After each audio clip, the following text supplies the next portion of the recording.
Hello, and on behalf of Green REV Institute, the organizer of the European Vegan Summit, I would like to introduce to you today's topic of our next EVSTalks episode.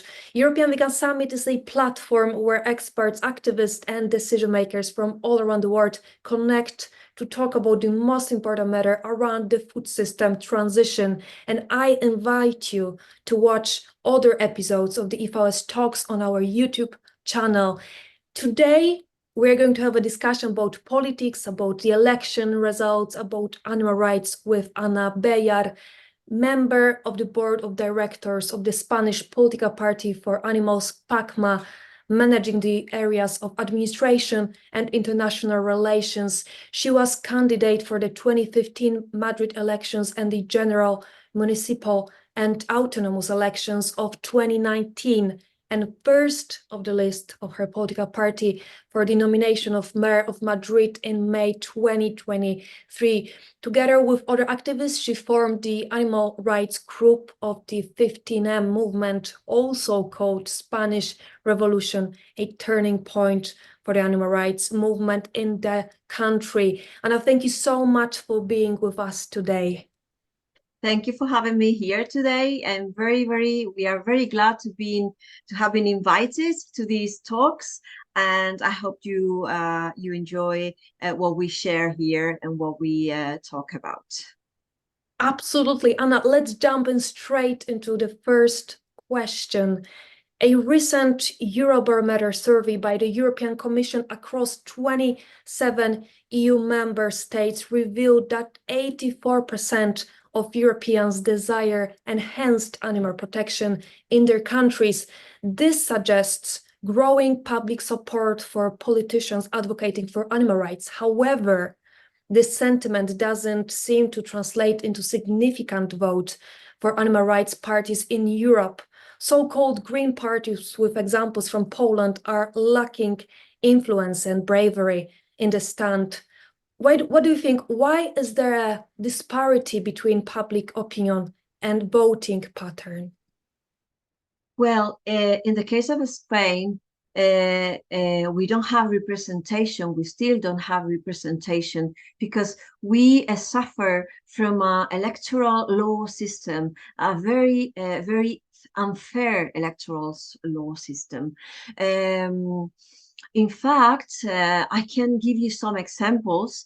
In the past elections of 2019, PACMA, the Spanish political party for animals, had 326,000 votes and no seats at all. But whereas there were some parties, like for example, a party from the region, the Basque region in Spain, with 100,000 votes less, they got 4 seats. And there was another regional party from northern Spain, PRC, and they had only with 52,000 votes, they had 1 seat. So as you can see, it's very difficult to represent our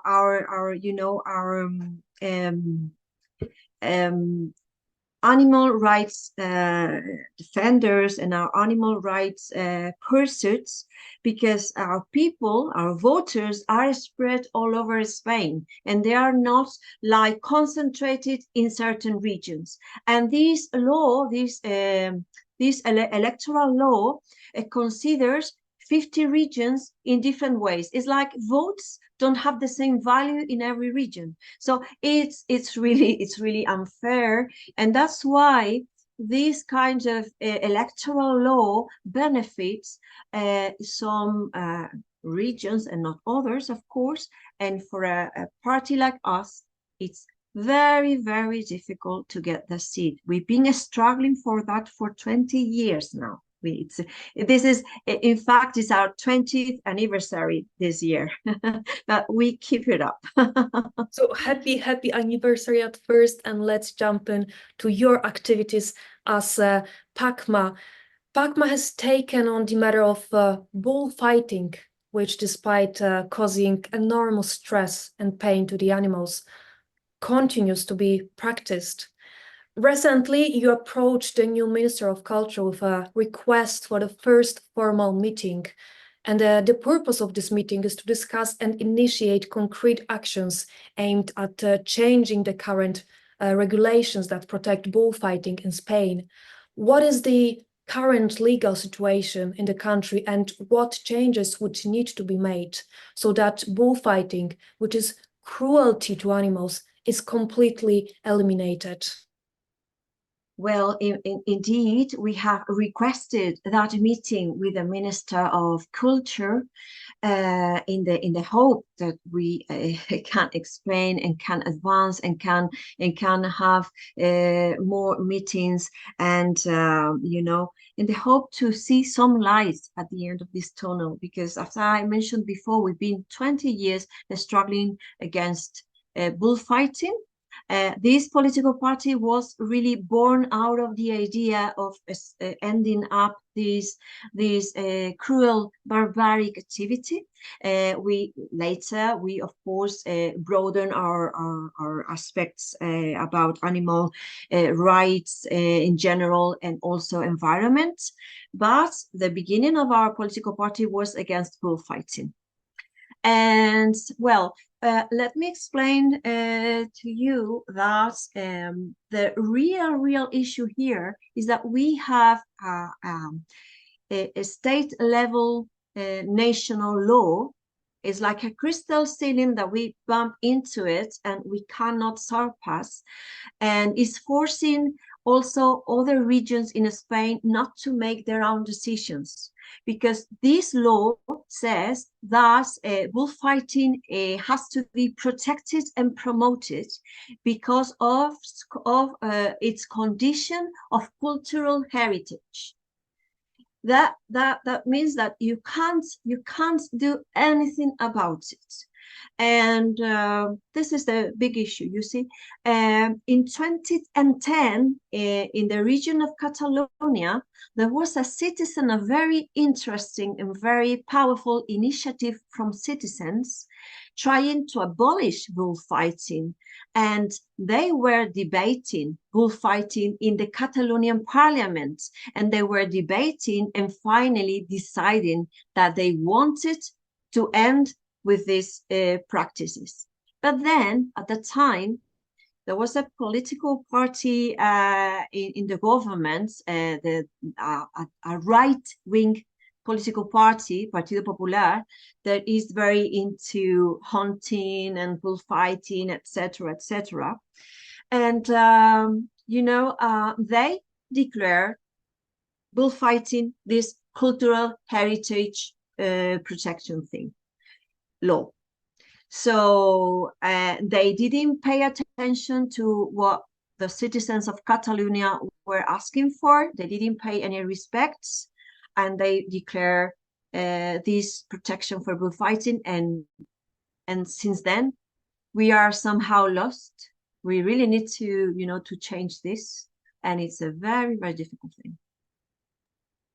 The struggle is real, but we are keeping our fingers crossed for your activity. Yes. And I hope that more decision makers will join your. Yeah, I like also to add that I don't believe any government in full terms would go for the abolishment of this, because these activities regarding related to bullfighting is not only bullfighting in the arena. It's also bullfighting on the streets, because they are running off the bulls. There are several different ways of mistreating and using these bulls, for these festivities. And of course, in big cities in Spain, people are not interested in these kind of events. But in small villages, in small towns, these traditions are deeply rooted.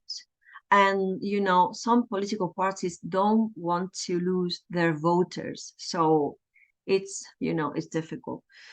We also, as PACMA, we reported to the UN, United Nations, we reported that here in Spain, minors are exposed to extreme cruelty and violence. And in fact, the United Nations have also conveyed to some previous governments that they have to do something about it. And the previous governments, they didn't really pay attention.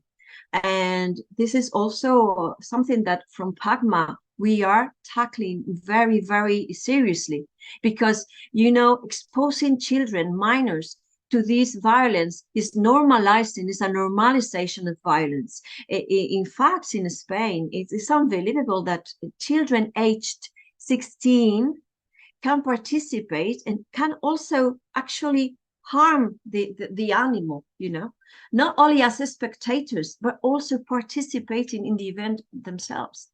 And also killing animals when you are 18. Can you imagine that? So yeah, it's a big, it's something that we really need to clear from our society here in Spain. This is unbelievable. But let's touch upon you, because you have a background in activism. You're not only a politician, but also an activist. As a key member of PACMA and a candidate for major political positions, including the nomination for the mayor of Madrid, you have been at the forefront of animal rights activism. Could you share how your experience with the 15M movement has influenced your approach in PACMA, and what strategies you believe are most effective for translating public support for animal rights into tangible political and legislative changes? All right, yes, as you said, I was part of the 15M movement, the so-called Spanish Revolution, or also called the indignant people, or the angry people. At the time, it was a collective, powerful force. A few people. Let me introduce you a little bit about what was this, the beginning of this movement and how it all started. Like a bunch of people, no more than 30-something people, were determined to camp in the main square in the core of the city center in Madrid, the historic center of Madrid, Sol Square. And these people were determined to camp, you know, to ask for real democracy, for, you know, for a change, yeah. And then, well, they were very badly treated by police forces, and you know, people were like phoning up more people, friends, colleagues, and everyone was like getting there to support somehow these people. So more people were calling more people, and then in a few days we were like, I don't know, like 50-60 people there, but permanently, you know, we were living there. We were living there. And then the important thing is that, of course, we structure ourselves in different departments, let's say, or different groups of projects for housing, for immigrants, for animal rights, for many, many aspects needing some, you know, attention. And yes, I formed the Animal Rights Project group with some other colleagues, some other activists, and it was really a life-changing experience, because we at that time we believed we were doing something for real. And we can say now that it was something that had a repercussion, that has something, some impact in our society, because out of this movement there was a political party finally that was in the government these last 4 years. So yes, it was really amazing. And also I can say that there was a time in a big conference that we had in Seoul that we abolished bullfighting. All the, you know, hundreds and hundreds of people abolishing bullfighting. That was memorable, and yeah, it was a very impressive experience. But I have to say that out of these 15 movements, there were two important things that we wanted to believe to change, and that is regarding two different laws that were blocking somehow what we called real democracy. And these two laws are one of them, the electoral law system that I already explained to you, that is really unfair. And also there is another law regulating the citizens' popular initiatives that are, it's like a tool that a citizen has to form part of the drafting of laws. But what happens is this initiative,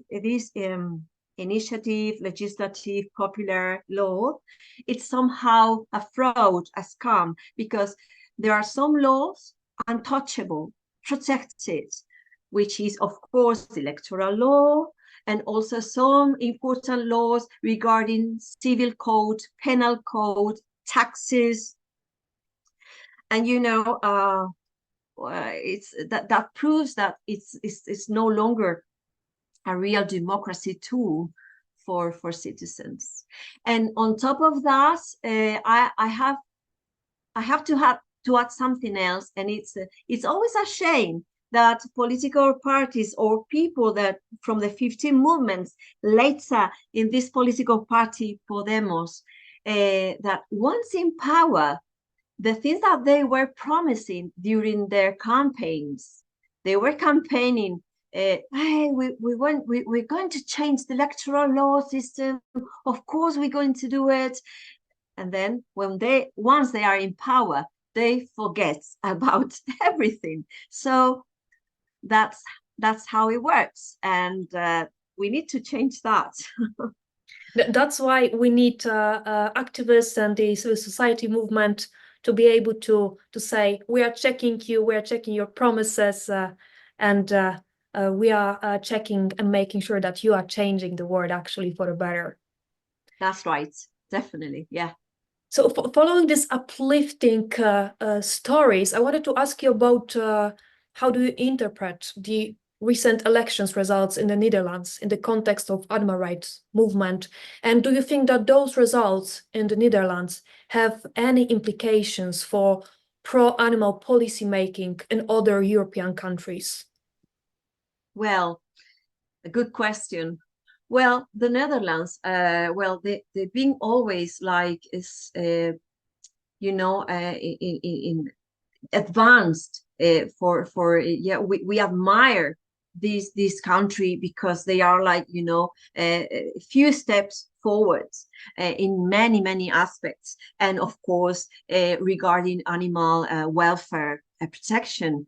And of course it's very regretful. I really regret, I'm very sorry that they have lost in the past elections. They have lost 3 seats. They used to have 6, and now they just have 3.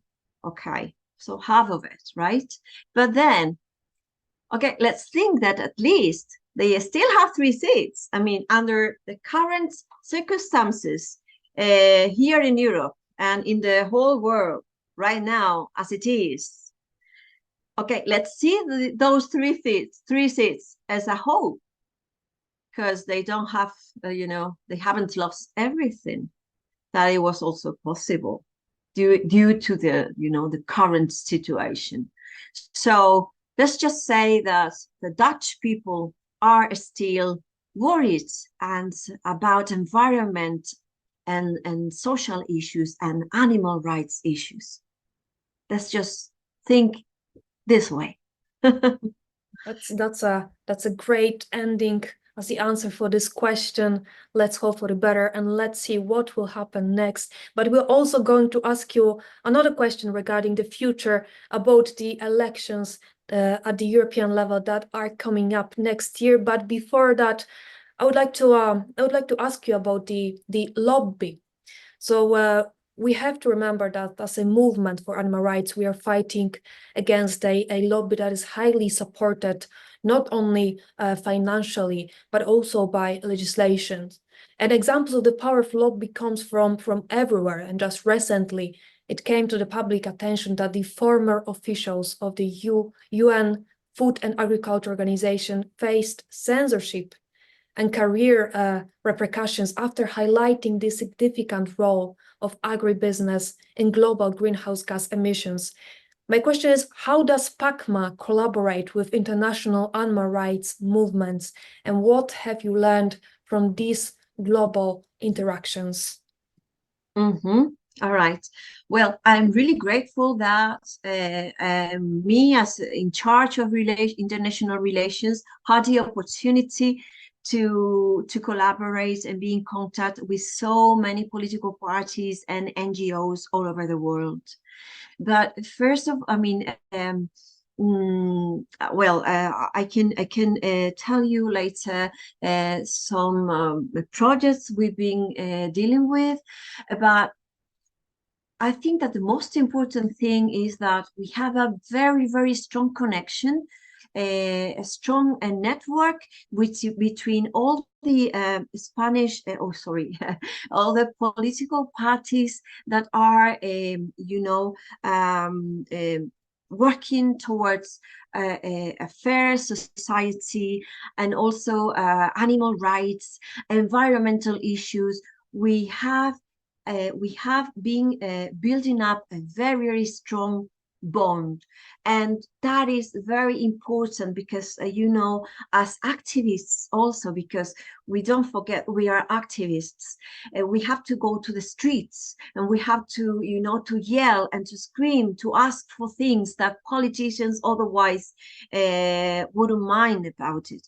And whenever we face a big issue, like for example trying to start the first octopus farm in the world that is going to be planned in the Canary Islands in Spain, well, I call the international activists and politicians, and we were all together. And in fact, what was planned to be now functioning, now working, is not yet open. So yeah, we are, we are being heard, we are being listened. And this is because of these strong connections, international connections. I'm sure of it. I'm sure of it. And also regarding the European elections, it's very important also to show to citizens that we are together, that the projects that we are undertaking in Portugal are important for Spain and also for France. I mean, these links, we have to really to communicate, to convey this to citizens, because they have to choose the right candidates, and we have to give this information to them. So pressure definitely makes sense, and international collaboration, partnership, this is a key to our success. So I wanted to ask about your main goals as PACMA. What do you want to achieve in the near future regarding animal rights, and how do you actually plan to accomplish your goals? All right, difficult how to accomplish. many goals ahead, difficult how to accomplish them. But well, yes, well, first of all, focusing on European elections, of course. Now we are, preparing our strategy, and also, as I said, collaborating and working with another political parties from Europe.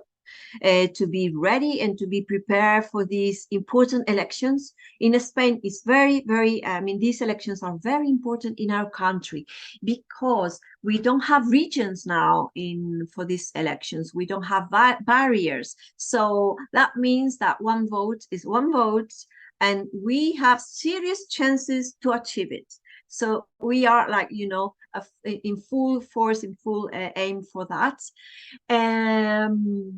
That's the first thing. Secondly, legislative speaking, we need to tackle again very, very strongly the bullfighting blockage we have with this law, this national law, with this new government that is in charge now. We have to really, really get away out of this thing, and also the minors, the protection of minors. That's also our main goal. And regarding laws, also, I haven't explained to you earlier, but recently, during 2023, was, well, yes, in the beginning of this year, we are right at the end now. Time flies. Well, we had the first national animal protection law. We have been, of course, we have had regional laws protecting animals, but never a state level law. And for us, the Animalist Party, this was really a bad law because they excluded many animals, like hunting dogs. Because they are considered to be tools, right? Also, animals for production of meat, and many other professionals or production animals, right? So we need to really achieve a change for that law to include these animals. This is also our main goal. It's a must for us. And I think that's all. And it's a lot. It's a lot, but definitely there's a lot to work on, looking at the situation and the power of lobby. But you have already mentioned about your focus on the European elections. But I would like to ask you, what are your comments on what the European Commission will look like after exactly the elections next year? Do you think that we can count on justice for animals? And be honest. Be honest. Good question again. Well, I don't want to look at the dark side of things. You know, I'm an activist. I have to, you know, to put in motion my mind and my heart. Otherwise, it won't be possible to carry on this fight, you know. So as an activist, politician, activist, let's just mix everything together. Well, of course, I'd love to see Europe with a representation of political parties caring for environmental and animal issues, that's for sure. And I insist, I don't want to see any other picture. So let's stick to that. Let's not look at the dark side of things. Let's just go at least, you know, let's just focus right in a middle place, or a brighter place, and let's just you know, follow that light. Otherwise, it would be really. I know that recently in Europe there have been some things about live transport of animals or cages, etc. Difficult to carry on with. I know it's a difficult time for animals and for the environment, but I insist, don't look at that dark side of things. Let's carry on working. Let's go together for the European Parliament. We are, as I said to you, a big, strong network of people working towards that. and, you know, just follow, look at the light and follow the light, big lights of hope, and to give you the needed energy for this. And with these positive thoughts, we are going to the end of today's EVS talks with Ana. Thank you so much once again about having a honest conversation about politics and animals and the future, but also the present. On behalf of Green REV Institute and the organizers of the European Vegan Summit, I would like to thank you once again. And if you haven't watched our previous episodes, please visit our website, European Vegan Summit, or watch the videos on the YouTube channel. And I thank you once again for being with us today. And it was my pleasure. It was my pleasure too. Thank you so much.